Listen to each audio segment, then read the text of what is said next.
नमस्कार. आपल्या रोजच्या आयुष्यातली एक अगदी सामान्य गोष्ट, शिंक. पण काय वाटेल जर मी म्हटलं की या साध्या क्रियेमागे एक मोठं लपलेलं रहस्य आहे. हो, आज आपण शिंकेतल्याच त्या छुप्या शक्तीबद्दल बोलणार आहोत. एक विचार करा हां, आपल्याला शिंक आली की आपल्या तोंडून नकळतच सॉरी किंवा माफ करा असं काहीतरी निघतं. पण थांबा, ही तर एक नैसर्गिक गोष्ट आहे, नाही का? मग त्यासाठी माफी का मागावी? हाच प्रश्न आपल्याला एका इंटरेस्टिंग विचाराकडे घेऊन जातो. आज आपण जे मूळ साहित्य पाहतोय ना, ते काहीतरी वेगळंच सांगतंय. ते म्हणतंय की शिंक ही काही चूक नाहीये की ज्याबद्दल माफी मागावी. उलट ही तर आपल्या शरीरासाठी एक जबरदस्त फायदेशीर आणि शक्तिशाली प्रक्रिया आहे. चला तर मग हा जो गैरसमज आहे ना, तो जरा दूर करूया. बरं, थोडा इतिहासात डोकावून पाहूया का? पूर्वीच्या काळी माहितीये लोक मुद्दाम तपकीर वगैरे ओढून शिंका आणायचे. का?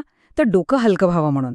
आणि आज आज आपण शिंकेला आजारपणाचं लक्षण मानतो आणि पटकन सॉरी म्हणतो. म्हणजे बघा, हा दृष्टिकोन किती आणि कसा बदललाय हेच तर इंटरेस्टिंग आहे ना. तर मग या शिंकेचा नेमका फायदा तरी काय? सगळ्यात पहिला आणि महत्वाचा फायदा म्हणजे ती आपल्या संपूर्ण शरीराला एक प्रकारचा झटका देते. एक जोल्ट, जणू काही एक फुल बॉडी रिसेट बटणच दाबलं जातं, ज्याची आपल्या शरीराला नकळतपणे खूप गरज असते. जेव्हा आपल्याला शिंक येते ना, तेव्हा काय होतं माहितीये?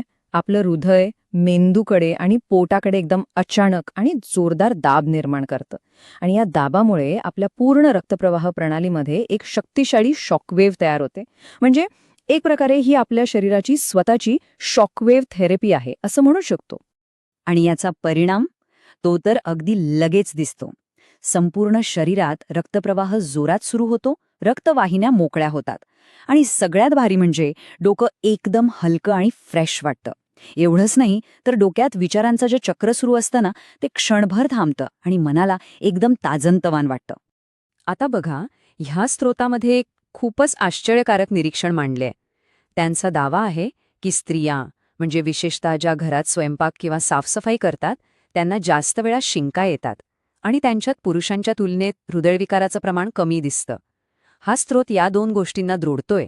म्हणजे कमी शिंकणं हे जास्त जोखमीचं असू शकतं असं त्यांचं म्हणणं आहे. अर्थात हे फक्त त्या स्रोतामधील एक निरीक्षण आहे, हे लक्षात ठेवायला हवं. आणि आता एक अजून इंटरेस्टिंग गोष्ट, या साहित्यात शिंकेची तुलना थेट योगाशी केली आहे. हो, खरे असं म्हटलंय की एक शिंक आली म्हणजे जणू काही आपण कपालभाती प्राणायामाचा एक पूर्ण राऊंडच केला. हे कसं काय शक्य आहे?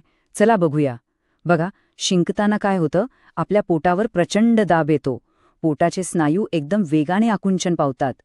अरे, हीच तर ती क्रिया आहे जी आपण कपालभातीमध्ये करतो. म्हणजे प्रत्येक शिंक आपल्या न कळत आपल्याकडून एक योग क्रिया पूर्ण करून घेते. ठीक आहे, आत्तापर्यंत आपण पाहिलं की नैसर्गिकरित्या येणारी शिंक किती फायद्याची आहे. पण मग प्रश्न असा येतो की जर ही इतकीच फायदेशीर आहे, तर आपण तिचा हेतुपुरस्सर म्हणजे मुद्दाम आरोग्य साधन म्हणून वापर करू शकतो का? आणि या स्रोतानुसार याचं उत्तर आहे हो, नक्कीच करू शकतो. आणि त्यासाठी काही तपकीर वगैरे ओढायची गरज नाहीये. एक साधा स्वच्छ धागा किंवा तशीच एखादी मऊ वस्तू घ्यायची आणि नाकाच्या आतल्या बाजूला अगदी हळुवारपणे फिरवायची. बस, शिंक येते. किती सोपा आणि सुरक्षित उपाय आहे बघा. हे जे मूळ साहित्य आहे ना, ते तर एक दैनंदिन सरावच सुचवतं. म्हणजे रोज सकाळी एकदा आणि रात्री एकदा असा जर सराव केला तर त्याचे खूप चांगले दीर्घकालीन फायदे मिळू शकतात असं त्यांचं म्हणणं आहे. तर सगळ्यात महत्वाचा मुद्दा आहे तो म्हणजे सातत्य. या नियमित सरावाने काय काय होऊ शकतं तर शरीर निरोगी राहतं. या स्रोतानुसार पोटदुखी आणि डोकेदुखीसारख्या त्रासांपासून कायमची सुटका मिळू शकते. नाक आणि घसा एकदम साफ राहतो आणि मानसिक ताणसुद्धा कमी होतो.